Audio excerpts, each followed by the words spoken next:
All right, Second Chronicles 35. As we are coming to the end of the book of Chronicles, we are looking at the rest of the life of Josiah. And let's title this week's set of lessons, Structure, and subtitle this one, Slash, pointing back to a lesson we had in the beginning of Numbers, probably around Numbers chapter 8, where we talked about the ways in which the Levites filled this role of slash, exemplified by the football player, former NFL player called Cordell Stewart, Cordell Stewart, called slash because of his ability before he was given the chance to start at quarterback in the NFL to be both a running back, a wide receiver, and slash even kicker for a while before he was eventually nominated for the league's most valuable player award at quarterback. He bided his time and filled just about every role that was necessary to make his team win before people finally believed in him enough to let him be a quarterback, something he excelled at before he retired. Likewise, the Levites were not the most prominent people in Israel's leadership, but they were there in a supporting role. And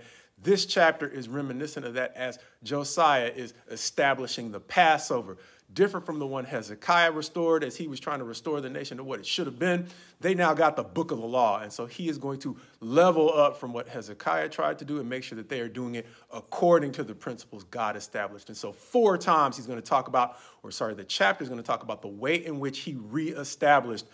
the Passover to what it should have been. 2 times talking about the way he went back to the ordinances of David in organizing the structure of the Levitical priesthood. And then 2 times it's going to talk about the way in which he structured the actual sacrifices according to the way that the law of Moses ordained. And so beyond talking about that literal structure, we have seen the ways in which these kings and reformers have said, okay, it's not enough just to have a legitimate structure or a healthy plan.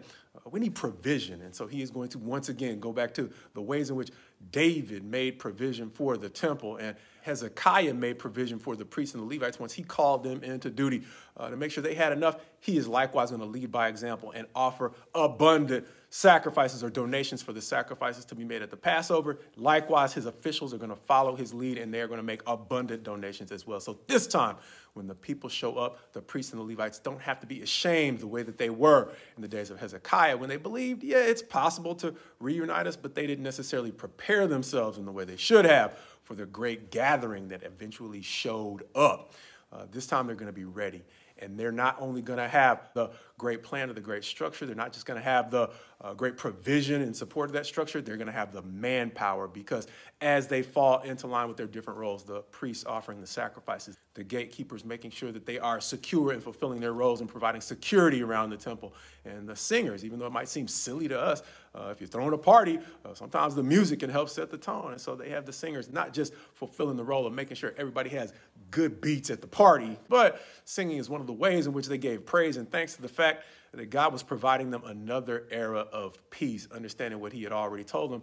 which is it's not going to end well. But under Josiah, they were going to have one last moment of peace during his reign, and that's a cause for singing. And in order to make sure this all goes off well, there are the Levites there in the slash role doing everything that needs to get done to make sure nobody has to leave their post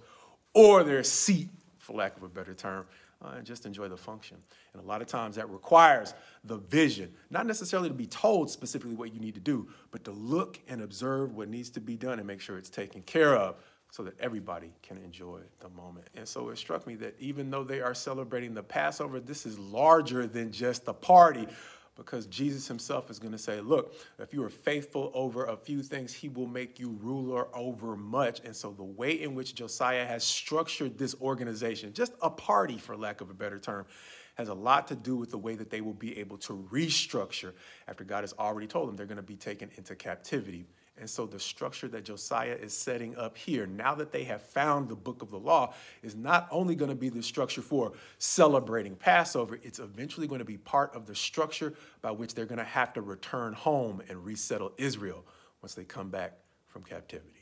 And so whatever the level of responsibility you feel you have right now, to the degree you can fill that slash role, instead of being told what to do, but having an eye for being attentive to everything that needs to be taken care of, then you are possibly positioning yourself to be able to handle larger responsibilities and making sure that they're taken care of efficiently in a way that keeps people from having to second guess whether or not you can actually handle the responsibility.